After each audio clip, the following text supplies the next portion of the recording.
During my sophomore year in high school, I was unfortunately involved in a school shooting. It happened during lunchtime, and I will never forget the chaos that unfolded in front of me. Right before the bell rang, I heard what sounded like someone slamming lockers as hard as they could, the noise echoing through the halls, and before anyone could think, a kid ran down the hall and said, "He has a gun." Now, mind you, it was close to the end of the year, so sadly a lot of us thought it was some sort of senior prank. The reason I say this because over the past few months we had kids apparently posting on Facebook that they were going to shoot up the school. Therefore, we had police officers in a classroom guarding us non-stop throughout the second semester. So when it actually happened, we didn't know if it was real or fake. Our security guard, who was previously a sniper in the military, ran down the hallway to see what was happening. Not even a minute later, he comes running back to tell us to run, and we did. Kids were jumping over tables, they were jumping over each other, and teachers were trying to pull kids into their classrooms. All hell broke loose the moment we realized this meant life or death, and all I could think about was, where's my sister? She had left for the bathroom moments before the first shots rang out, and I remember not knowing what to do. Do I find her or do I hide because the gunman was coming right for me? So I ran, as fast as I could, up the stairs and into my fourth period class.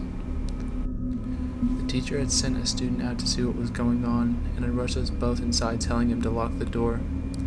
I remember everyone was staring at me like, what is going on? Are you okay? And that's when the principal got on the intercom, and I'll never forget what he said. "This is a code red. Hide your students. I repeat, this is not a drill." I didn't even have to say a word. The senior class I ran into took action. They barricaded the door with desks and chairs, after pulling in as many students as they could. The teacher told us to turn off all the lights and our phone sounds, but to text our parents. When I did, my mom so happened to be right around the corner from the school. She raced over despite me telling her it wasn't safe. I felt like I could have gotten my mom killed that day, and I still regret it though she remained safe. A lot after that was a blur. I remember my sister texting me telling me that she was safe, but the gunman was trying to get into their classroom. I remember hearing the SWAT team clearing the hallways and hearing one of them on the radios that there was multiple subjects, but none could be found. I remember seeing on multiple Snapchats teachers next to doors ready to take action. Some had scissors, others had bats, and others showed students taking off their shoes, ready to attack anyone who entered without permission. Though being slightly wholesome, a school of people should never have to defend themselves against angry classmates with guns. That was something that should have never happened, especially on the day our guard was down. Long story short, we were in a lockdown from 1:45 p.m. to 10 p.m. that night. The shooters were never found as far as I know, and nobody was fatally injured. Thank God. Walking out though to see food and papers scattering through the hallways was rough. We have had our hands up in the air as we left the school, and before going outside we were all patted down to make sure we didn't have any weapons. My parents hugging me harder than before and just happy being that we walked out to see another day. I dropped out of high school shortly after that and moved back to my hometown 5 states away. Lived with my brother for a bit until I got a place of my own, and that's when I met Devin. He was like 3 years older than me, and I never realized he was my first grade crush's older brother back when we were there. He was pretty good friends with my brother, and he would hang out when we'd have kickbacks. Can't say he was a bad guy from what I saw, and he never had beef with anyone. Super laid back, stoner type of guy. He was really cool, until the day we got drunk one night and it slipped that he'd almost shot up his high school. Now, everyone there pretty much knew about him, but he played it off as, well, he didn't actually do it, so, even my brother. I was disgusted when I told them what happened to me, and they dropped him from the friend group pretty fast. It's just sad that it took me telling them that I was actually involved in one for them to no longer want to be friends with him. Like people, you shouldn't have been friends with him to begin with. Anyway, so I moved on and no longer talked to any of those quote-unquote friends including my brother, and that's something I'm not sorry for. It's been almost 10 years and I'm slowly moving on. I just wish the trend of validating other people's bad behavior would stop. It's not a game. And if you ever feel the need to take drastic actions, please don't. It's not worth ruining your life and others. You have a chance to make things right, so please do it. And Devin, I'm more than okay never meeting again.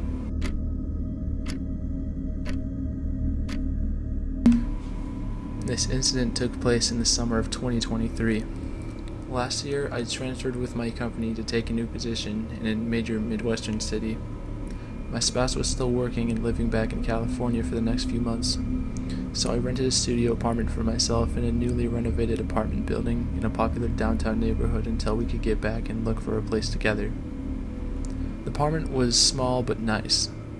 It was in a secure building with interior hallways and a nice downstairs lobby. I was one of the first tenants to move into this newly renovated building, and other residents soon started moving in. A major advantage of this move was that I'd only be a couple hours drive from my new hometown and my parents. I started my new job and everything was going great. I was enjoying my new neighborhood, and the new neighbors in the apartment building generally kept to themselves like I did. Then a new guy moved in across the hall and everything changed. We'll call him David. David was a single man in his 60s and was very different from the college students and young professionals who lived in our building. I started noticing one of his erratic behaviors almost immediately. I would come home from work and he would be sitting in his car in a small parking lot just staring off into the distance. We were having issues that summer with the smoke clouds coming over from the vast Canadian wildfires. They were leaving a light dusting of ash on our cars similar to pollen. David was convinced that someone was spraying this dust on his car and was accusing various tenants that he would run into in the parking lot. He would hoard trash in his apartment and leave trash bags in the hallway, causing a foul odor. He would also be yelling to himself in the hallway. I finally had enough and complained to the leasing office. The manager was quick to dismiss my concerns, saying that she had been in his apartment and everything was fine. In August, my parents' 50th anniversary was coming up and I was excited to go home and spend a weekend with them. A few days before their anniversary, my boss informed me that we'd be flying into work on an important project with me that would have us working through the weekend. I was really disappointed and felt like that I was letting my parents down, but I managed to get away for a quick overnight trip in the middle of the week to see them and get back before my boss was due to arrive. I drove down and spent the night with them. The next morning, I checked my email and I was getting ready to head back.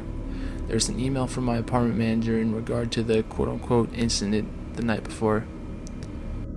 The email was very vague, but it stated that a resident was dead and there would be further details coming later.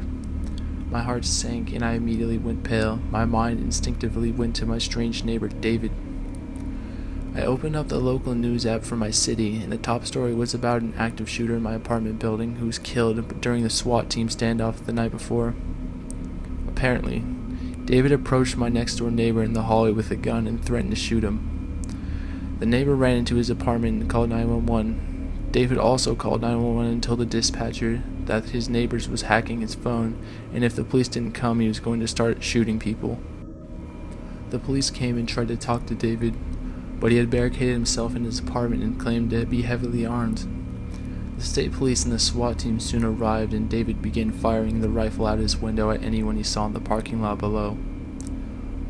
All of the neighbors on my floor were trapped in their apartments with no way of escape. They had to get down and barricade themselves from the gunfire. There was another building across the street with a direct line sight into our apartment building. A police sniper took the position in the building across the street and shot David through his window. Then they flew a drone into his open window and confirmed that he was dead with the gun still in his hand. Luckily, no one else was injured. I got home later that day to a bullet-riddled apartment building with several neighbors who normally didn't speak to each other, hugging and crying, showing each other videos of the incident from their hiding places. I've never been so lucky to have been out of town. If my boss hadn't messed up my plans, I would have been home that night. I'm sorry David didn't get the mental health treatment he needed, but he put so many lives in danger.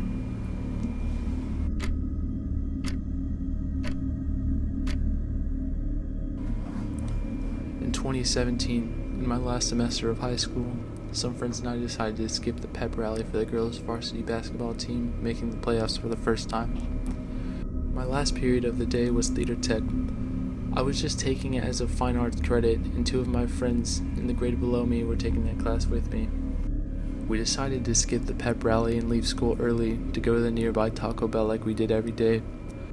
However, administrators and security guards patrolled the parking lots to catch kids trying to skip, so we took a detour through the small natural trail on our campus in order to avoid them. Once in the natural trail, we came across a kid I hadn't seen before. He was a skinny white kid with shaggy black hair, wearing baggy jeans and a plain white t-shirt. He was shorter than me, but the most notable thing about him was his general look of dishevelment. His hair was wild and full of leaves and twigs. His plain white t-shirt was dirty and the knees of his jeans were stained green and brown. He seemed like he'd been crawling around in the nature trail. I remember wondering if he lived there for a split second. When we came upon him, we were walking one direction parallel to the school in the back of the parking lot, and he was coming directly towards us.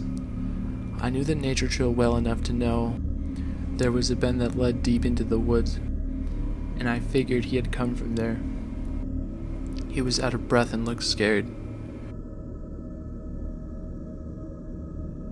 My two friends said hi to them. Their friends were a grade below me, and they later told me that the kid was in their grade and was just acquaintances with them too.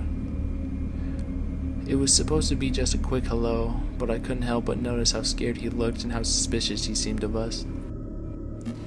He asked us what we were doing in the woods, and we told him that we were skipping the pep rally. One of my friends asked, "What have you been doing out here? Camping?"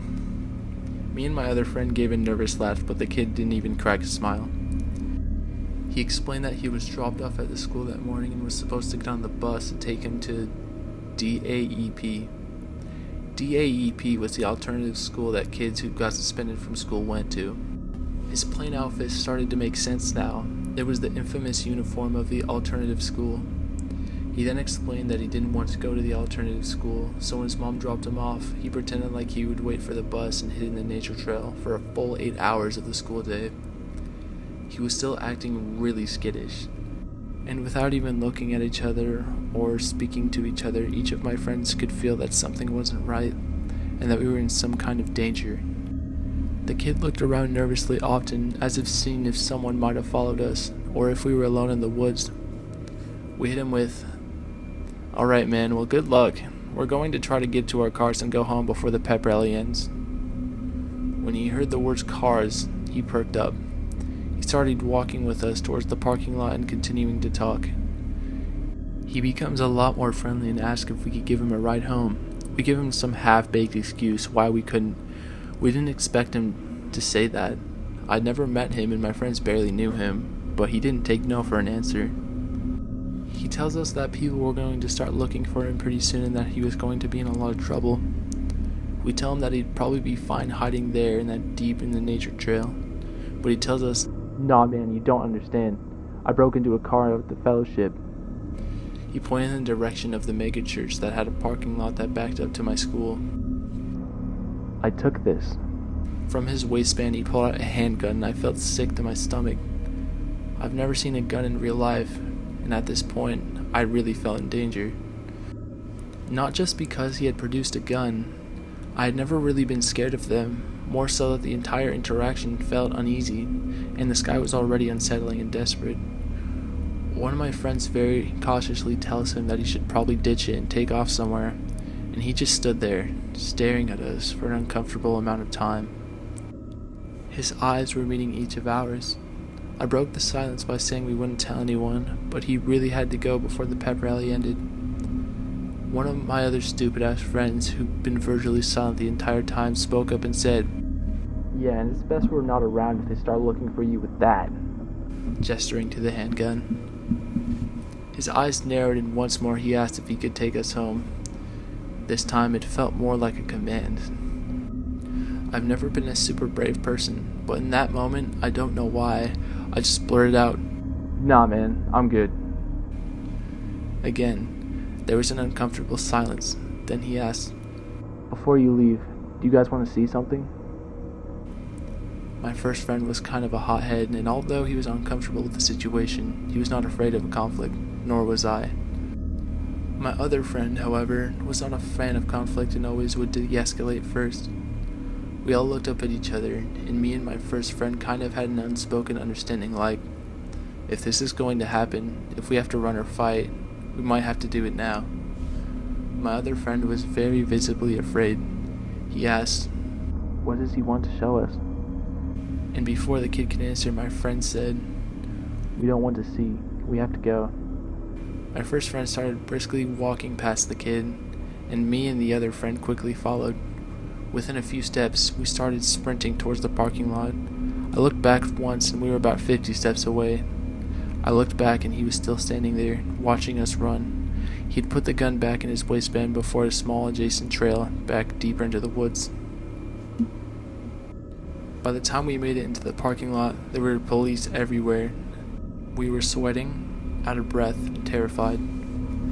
They found the kid in the next 10 minutes. Somehow in the chaos, nobody saw us in the exit of the nature trail.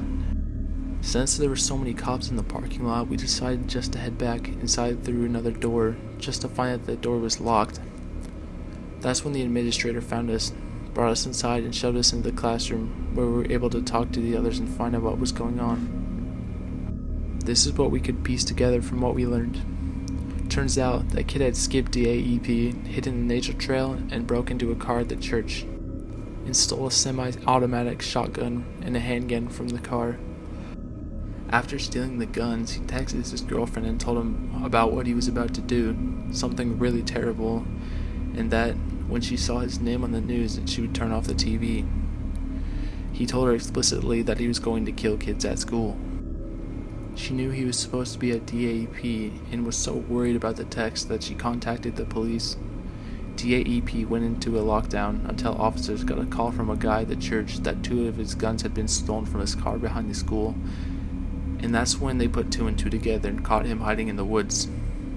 I guess when he saw me and my 2 friends in the nature trail, he quickly hid the shotgun but didn't have time to hide the pistol or didn't care enough to hide it.